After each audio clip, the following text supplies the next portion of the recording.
कभी कभी जिंदगी हमें उन सब चीज़ों से बहुत दूर कर देती है जो उस समय हमारे लिए बहुत ज़रूरी होती है, जो हमें लगता है कि ये हमारे लिए बहुत ज़रूरी है, जिसके बिना हमें रहने की आदत नहीं होती, उसको छोड़कर किसी सिचुएशन को एक्सेप्ट करना, उसके साथ चलना मतलब बहुत सारे कष्ट झेलना। लेकिन यह सब जिंदगी क्यों करती है? शायद इसलिए कि हमारे पास जो है उससे हम बेहतर हम पा सकें, हम उससे बेहतर बन सकें। लेकिन क्या कुछ बेहतर पाने के लिए यह सब बर्दाश्त करना ज़रूरी है? क्या हम सब जैसा सोचे अच्छा अच्छा वैसा अच्छा अच्छा हमारे साथ नहीं हो सकता? शायद हाँ, क्योंकि हमारे साथ सब कुछ अच्छा अच्छा होगा तो हम कुछ करना ही क्यों चाहेंगे? तो इसी से रिलेटेड मैं आपको एक कहानी सुनाऊंगी। चारों ओर से पानी मतलब घिर गया था गांव में, बहुत ज्यादा बारिश हो गई थी तो बाढ़ आ गई थी। तो एक बार ना अचानक इतनी बारिश होती है कि पूरा गांव आधा पानी में डूब जाता है, मतलब पूरा गांव पानी में डूब जाता है। एक किसान उसी गांव में अपने बेटे और अपनी पत्नी के साथ रहता था। उसका सारा फसल, उसके मतलब रखे सारे अनाज पानी में खत्म हो जाते हैं। किसान गरीब था, कुछ ज्यादा नहीं था उसके पास, छोटा सा घर था, थोड़े से अनाज जो उसके जीने का साधन थे। वो बहुत परेशान था क्योंकि उसकी जिंदगी का सहारा उसकी खेती और रखे हुए अनाज थे जो बह गए। वह रोता, कभी भगवान को कोसता। उसके बेटे ने यह सब नहीं देखा जा रहा था तो उसने अपने पिताजी को समझाया कि ये सब जो हुआ है हमारे साथ, इसमें जरूर कुछ अच्छा हो सकता है। पर उसकी ये बातें उन्हें नाराज कर देती, उनको गुस्सा आता है। मतलब उनको लगता है कि अब इतना कुछ हो गया, अब इससे अच्छा मतलब बेकार और इसमें क्या ही अच्छा हो सकता है। तो उसको इस बात पे गुस्सा आ जाता है और उसने हिसाब से उसे जीवन जीने की सारी उम्मीदें मतलब खत्म हो चुकी थी। इसके पीछे कैसे कुछ अच्छा हो सकता है, बात इतनी बढ़ गई कि उसने अपने बेटे को घर से निकाल दिया। बेटा चला गया। शाम तक जब किसान का मन शांत हुआ, उसका गुस्सा शांत हुआ, तो उसे पछतावा हुआ, काफी पछतावा हुआ, पर अब वह कुछ कर नहीं सकता था। कुछ दिनों बाद किसान की पत्नी ने किसान को शहर जाकर कुछ काम ढूंढने को कहा, क्योंकि यहाँ अब उसके पास कुछ भी नहीं था, मतलब कुछ बचा ही नहीं था। तो किसान मान गया और शहर गया। पहले तो काफी दिक्कत हुई, फिर बाद में उसको काम मिला, रहने को जगह मिली, जिंदगी ठीक ठाक चल रही थी। काफी साल बीत गए। किसान जहाँ काम कर रहा था वहाँ एक लड़का एक दिन किसान से मिलने आया। तो तब उसने उस किसान ने देखा तो वो रोने लगता है, क्योंकि वह कोई और नहीं, उनका बेटा था जो काफी आगे निकल चुका था और अपने माता पिता को अब वो लेने आया था। अब उनकी जिंदगी बहुत अच्छी थी। शायद बाढ़ ना आती तो सिचुएशन ऐसी ना होती और वो गांव में ही रहते, ना शहर नहीं निकलते। तो इससे पता लगता है कि शायद जिंदगी हमारे लिए कुछ बेस्ट कर रही हो। आपको क्या लगता है, आपके साथ भी कोई ऐसी सिचुएशन है तो वो क्यों है, उसके पीछे क्या अच्छा है? और यदि सिचुएशन नहीं है, और यदि यह सिचुएशन नहीं होती तो हम कैसे होते, क्या कर रहे होते? और यदि यह सिचुएशन है हमारे साथ तो हमारी जिंदगी कैसी हो सकती है? हम क्या कर सकते हैं, क्या कर रहे हैं, क्या पता हम सही है या गलत ना देख पा रहे हैं अभी। हो सकता है यह सिचुएशन ऐसी है कि सब मुश्किल लग रहा है, लेकिन क्या पता आज हमारी सबसे बड़ी रुकावट लग रही है जो हमें, वही हमारे कल की नींव हो। तो चलिए करते अपनी हर सिचुएशन को कुछ नए तरीके से आज देखते हैं और हर सिचुएशन को एक पॉजिटिव वे में लेते हैं और लंबी लंबी गहरी सांसें लेते हैं और दिन की शुरुआत करते हैं। तो स्वागत है आप सभी का मेरे न्यू स्टडी ब्लॉग में। और कैसे हो आप सब? आई होप अच्छे होंगे और अपने स्टडी को कंटिन्यू रख रहे होंगे।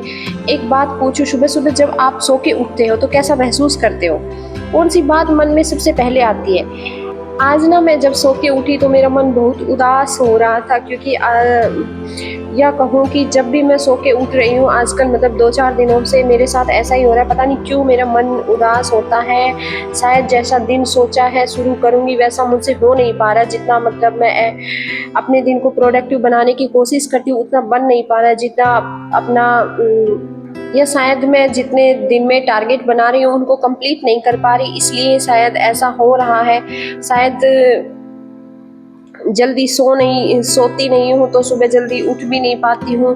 कितनी अड़चने आई, पता नहीं क्या रीजन है, मन उदास रहता है जैसे कि ये दिन कैसे बीतेगा, कैसा बीतेगा। पर पता है आज मैं बहुत जल्दी उठ गई थी मॉर्निंग में, लेकिन फिर भी कुछ अच्छा नहीं लग रहा था, क्योंकि आज मेरे बेटे की तबीयत सही नहीं थी।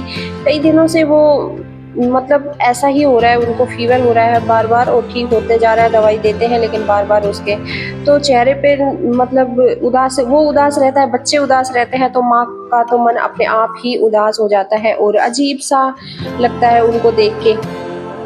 तो शायद इसलिए मन उदास रहता है। तो चलिए टॉपिक को करते हैं चेंज और अपने स्टडी को करते हैं स्टार्ट। और यहाँ पर मैं शैक्षिक परिदृश्य का टॉपिक पढ़ रही थी रीड मेंस के लिए, जो ये शायद L1 और L2 दोनों में ही है।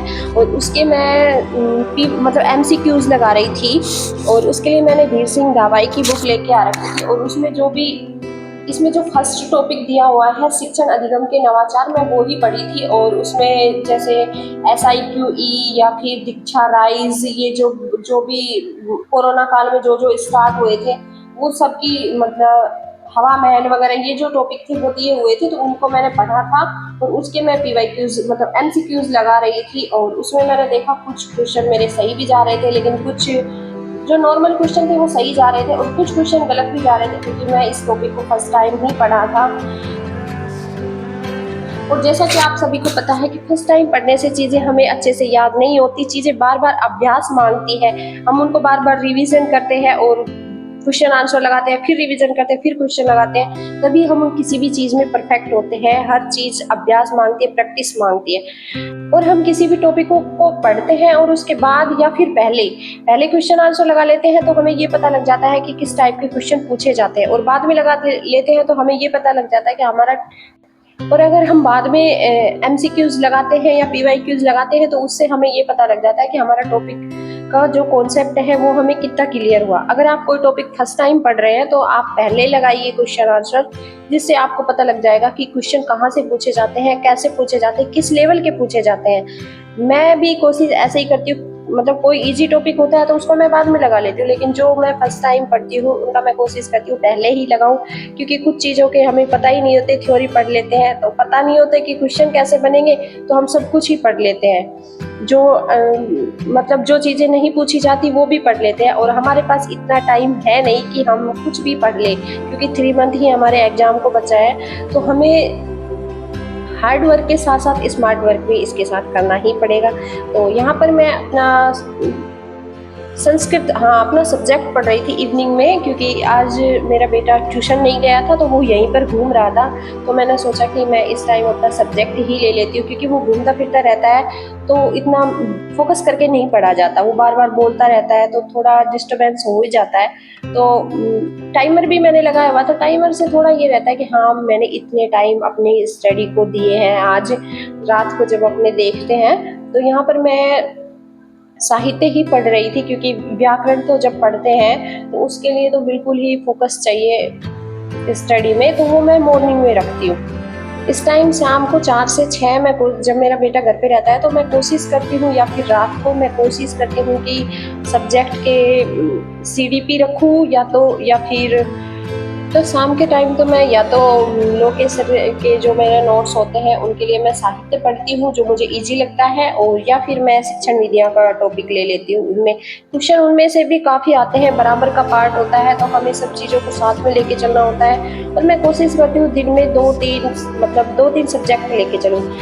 मॉर्निंग में मैं सब्जेक्ट ले लेती हूँ, दिन में मैं GK ले लेती हूँ, और बीच में मुझे टाइम मिलता है तो मैं MCQs वगैरह लगाती रहती हूँ। और रात को मैं कोशिश करती हूँ कि मैं साहित्य या फिर साइकोलॉजी या शिक्षण विधियाँ इनको ले। ये रात को क्या होता है, इजी पड़ता है टॉपिक, और समझ में भी अच्छे से हो जाता है, क्योंकि हम बच्चों को हमें पढ़ाना है तो उसी से रिलेटेड होता है, कैसे पढ़ाना है, कैसे समझाना है, तो इजी होता है। तो उनको आप रात को ले सकते हैं। और जितने टफ टॉपिक होता है उनको कोशिश करो कि आप मॉर्निंग में ही लो, और 2-3 सब्जेक्ट आप दिन में लेके चलो। तो आप मुझे कमेंट करके बताइए कि आप दिन में कितने घंटे पढ़ पाते हैं, और कितने टॉपिक आप दिन में लेके चलते हैं, या फिर आप एक ही टॉपिक मतलब एक ही सब्जेक्ट लेके चलते हैं। एक सब्जेक्ट लेके चलने से क्या होता है कि सब्जेक्ट में थोड़ी बोरियत आ जाती है, और फिर हमें ये लगता है कि हमने बहुत सारा पढ़ लिया, लेकिन ऐसा हो नहीं पाता है। हम एक सब्जेक्ट लेके चलते हैं तो हमारी स्टडी कम होती है, 2-3 सब्जेक्ट लेके चलते हैं, टारगेट बना के चलते हैं, तो हमारी स्टडी काफ़ी इफेक्टिव होती है।